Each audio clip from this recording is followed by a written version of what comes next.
തൃശൂർ കുന്നംകുളത്ത് ലഹരി വിൽപ്പന തടഞ്ഞ പിതാവിന് മകന്റെ മർദ്ദനം. 600 പാക്കറ്റോളം പുകയില ഉൽപ്പന്നങ്ങളുമായി മകൻ ജോബി കഴിഞ്ഞ ദിവസം കുന്നംകുളം പോലീസിന്റെ പിടിയിലായിരുന്നു. ഇതിന്റെ വിൽപ്പന ചോദ്യം ചെയ്തതാണ് പ്രകോപനത്തിന് കാരണമായത്.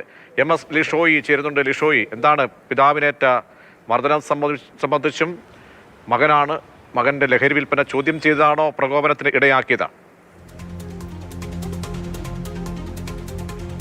തീർച്ചയായും ഇന്ന് രാവിലെയാണ് ഈ സംഭവം ഉണ്ടാകുന്നത്. ഏകദേശം 7:30 മകൻ ജോബിയുടെ ലഹരി വിൽപ്പന ഈ അച്ഛൻ 77 വയസ്സുകാരനായ സൈമൺ ചോദ്യം ചെയ്തു. ഈ ചോദ്യം ചെയ്തതിനെ തുടർന്ന് ഇദ്ദേഹത്തെ ക്രൂരമായി മർദ്ദിക്കുകയായിരുന്നു.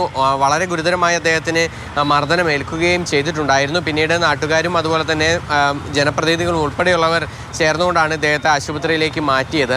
ഈ ജോബി സ്ഥിരമായി ഇത്തരത്തിൽ ഹാൻസ് ഉൾപ്പെടെയുള്ള പുകയില ഉൽപ്പന്നങ്ങൾ നിരോധിത പുകയില ഉൽപ്പന്നങ്ങൾ വിപണനം നടത്തുന്നുണ്ട്. ഇത് നിരന്തരം സൈമൺ ഇതിനെ എതിർക്കുകയും ചെയ്തിട്ടുണ്ടായിരുന്നു.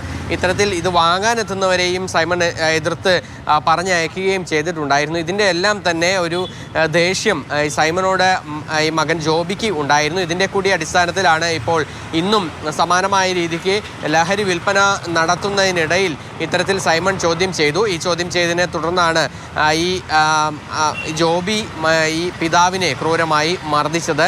എന്തായാലും കുന്നംകുളം പോലീസ് ഇതുമായി ബന്ധപ്പെട്ട് കേസെടുത്തിട്ടുണ്ട്.